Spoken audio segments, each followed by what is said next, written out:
Thank you, Lord. We want to just conclude now our series about this segment of this salvation purpose for our lives. The purpose of this segment is to just help us to engage in getting in the face of God. Those of you who took this series seriously, this part of it, because there will be a second portion, I just want to encourage you to do the things that we talked about, to take those steps, because as you decide to make a serious approach toward God in your salvation and really, really get to know Him and to become a part of His family in a personal way, not just a child of God in name only, but to diligently really get to seek Him as your Father and to know Him as a child of His. There will be skeptics. There will be people. There will be hindering spirits. There will be people who are opinionated about what you're doing. There will be people who will try to come and get you off of your focus. Because you see, everybody doesn't decide at the same time that they want more of God. If you have been touched in that way through this series, then be strong and remain on task. Don't listen to the waysiders. You know, the Bible clearly says that some seed fell by the wayside. Everybody does not want as much of God as someone else. And you can read that in Matthew 13:4 about how some just don't stay in touch with the reality of what is truthfully drawing them to God. So let us walk as mature Christians and not as babes. Let us begin to reveal to God that we want to live a solid life with Him. Because babes can't digest solid food. They always need it watered down a little bit, or they need some liquid added.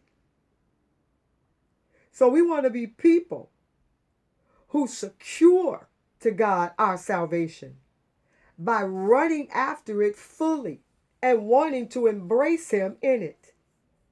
You know, there's people out there who are just going to be contagious about God, but there are also people out there who have a contagious disobedience against God. And their lives don't line up. And you may lose some friends the closer you get to God. See, when I say contagious about God, you begin to hunger and thirst for Him. You want Him more than your necessary food. But when I also say contagious disobedience, that means there are some out there who repeat sins over and over and over. It's almost like they want to stay addicted because they don't have to. But they want it. They want it. They crave it. This is what they want. So they will try to work your mind and remove your thoughts and bring you out of this position of thinking that you have developed. But you pull that down because as a mature Christian, we pull down all the interferences that the natural mind would try to feed on from the natural mind of others who are around us. You see, you're learning about a whole new realm, and your natural mind is going to conflict with it, especially if it's being fed by those who are in the carnal mindset. How do I know that?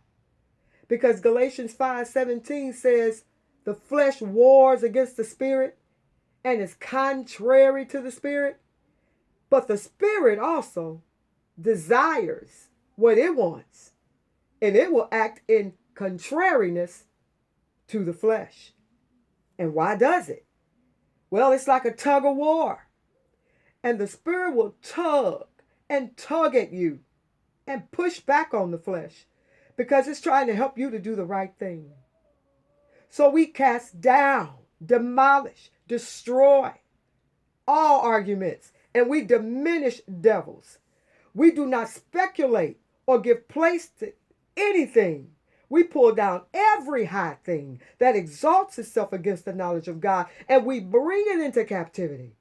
We bring every thought into the obedience of Christ. 2 Corinthians 10:5. Therefore, we do not live to ourselves any longer. If this series was serious enough for you to say you don't want to live to yourself any longer, please begin to magnify God with the things you have learned during this series. God bless you. Pray without ceasing. Love you. Rejoice.